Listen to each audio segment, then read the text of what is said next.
कोकणातल्या 3 जागांवरून महाविकास आघाडीमध्ये रस्सीखेच पाहायला मिळते।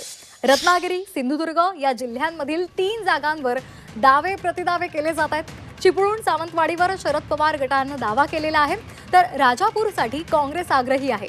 सावंतवाडी, राजापूरची जागा ठाकरे गट हातची जाऊ देणार नसल्याचं सुद्धा कळतंय। त्यामुळे या 3 जागांवरून रस्सीखेच पाहायला मिळते।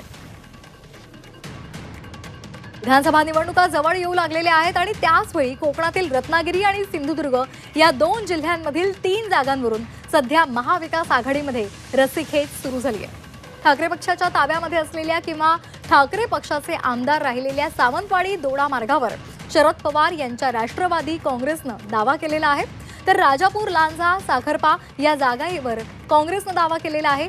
या ठिकाणी राजन साळवी हे आमदार आहेत। दरम्यान सावंतवाडीसह राजापूरची जागा वाटपावेळी आपल्या पदरामध्ये पडेल, त्याप्रमाणे तडजोड सुद्धा होईल किंवा ती ठाकरे गटाकडून सोडवून घेतली जाईल असं आश्वासन अनुक्रमे शरद पवार गट आणि काँग्रेसनं आपल्या स्थानिक कार्यकर्त्यांना दिलेलं आहे।